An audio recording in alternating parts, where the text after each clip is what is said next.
Vous êtes le premier cabinet d'expertise comptable à être labellisé Great Place to Work. Exact. Ouais. Exact.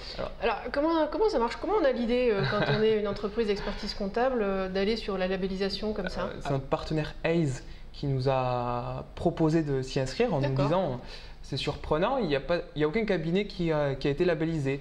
Et vous, on vous sent vachement enclin sur le développement RH, vachement enclin sur le bien-être des collaborateurs. Pourquoi ne tenteriez pas l'aventure? Et alors, comment on fait pour décider d'y aller? Et qui décide d'y aller? Comment vous avez fait pour prendre la décision? Et voilà, qui est-ce qui est engagé dans la décision? Au moment de décider, il y avait deux acteurs majeurs, la DRH et le gérant. Un gérant en charge des ressources humaines qui s'appelle Jacques Fage et Edith Vigo, la DRH du cabinet. D'accord. Et votre intention, c'était de mettre en valeur ce que vous faisiez déjà, ou bien c'était de structurer des choses que vous aviez envie de faire, ou les deux peut-être? Alors on s'est dit, ok, on doit faire l'enquête, on la réalise avec Great Place to Work, mais il y avait une notion importante qui nous avait attiré chez Great Place to Work, c'est le culture audit, une sorte de mémoire des pratiques RH, et l'Institut Great Place to Work va mesurer ces pratiques RH. Donc pour nous, c'était un challenge, c'est-à-dire, ok, on fait plein de choses, mais on ne les a jamais matérialisées. Nos pratiques managériales, on ne les a jamais matérialisées. Alors du coup, comment ça s'est passé avec Great Place to Work? Comment ça marche? Alors, donc, comme je vous l'ai dit, il y a deux notions. Donc le Trust Index qui est l'enquête de climat social et le Culture Audit qui est le mémoire. L'enquête de Trust Index, il y a plusieurs notions à respecter. La première, c'est le taux de participation. Nous, on est dans la catégorie 50 à 500 salariés. Il faut que à minima 70% des collaborateurs répondent à l'enquête. D'accord. Ensuite, il y a un deuxième volet, donc le Culture Audit, où là, il faut absolument avoir 10 sur 20 pour pouvoir prétendre à la certification.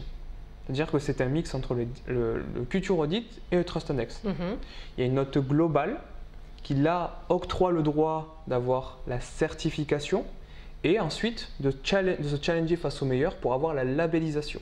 Alors, c'est quoi la différence justement entre la certification et la labellisation? La certification, c'est un examen. La labellisation, c'est un concours. Plutôt, on entre dans la catégorie concours. C'est qui a eu les meilleures notes sur le Trust Index et le Culture Audit pour entrer dans les 50 meilleures entreprises françaises où il fait bon travail. D'accord. Quels outils pour la communication en interne? Alors, donc, il y avait un petit journal interne qu'on appelait le petit AFE. D'accord. Un réseau social interne, Yammer. Ensuite, la vidéo. Nous avons développé la vidéo au sein du cabinet pour propager un peu l'adhésion et où est-ce qu'on était. Ensuite, on s'est dit, on est les super-héros du bien-être. D'accord. Et on a surfé sur ça. Donc le gérant s'est pris au jeu et il a été capitaine flamme, pour se vous dire, le capitaine flamme de RH. Et la DRH, on l'a surnommé Wonder RH. The Wonder Woman. Et ça a plu aux équipes, ça? Exactement. Et on en a fait une BD. Et ça a suivi en fait tout le long. Avec une vidéo de fin où on voit le gérant déguisé en capitaine flamme et la DRH en route vers Paris pour aller chercher le trophée. Et donc aujourd'hui, cette labellisation, qu'est-ce que vous l'avez, ça y est, elle est décrochée, qu'est-ce que vous avez appris et qu'est-ce que vous en faites? Et qu'est-ce que vous allez en faire d'ailleurs? Il y a deux axes d'amélioration sur lesquels on a été retoqué. C'est l'équilibre vie privée, vie pro.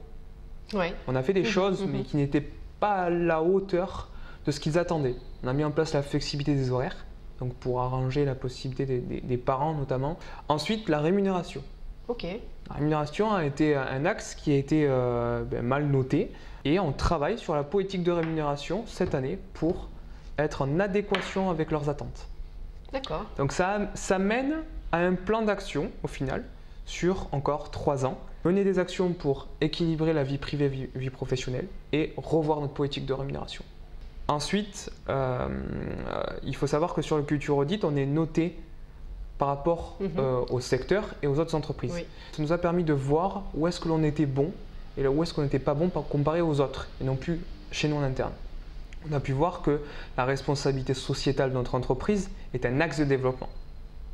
On pensait qu'on faisait des bonnes choses, on pensait qu'on était bon et puis au final on s'est dit oui, il y a peut-être du chemin. Il y a encore des choses à faire. Donc là aussi, le label Lucie et le développement RSE est un axe d'amélioration pour les 3 prochaines années. Ok, ça vous emmène sur le sociétal aussi. Exactement. Bon, super. Donc, voilà les conclusions qu'on en fait aujourd'hui sur les Place to Work. Bon, en tout cas, merci beaucoup pour ces partages. C'est passionnant, c'est du temps, du travail, mais en même temps, c'est des vraies pistes pour engager des actions derrière. Bravo. Merci. pour Merci. tout ça, à vous tous. Allez. Disons que le plus dur commence. Là, Le pour plus dur coup. commence. Le Ouais, plus dur c'est ça. commence. C'est pas une ligne d'arrivée, c'est une ligne de départ.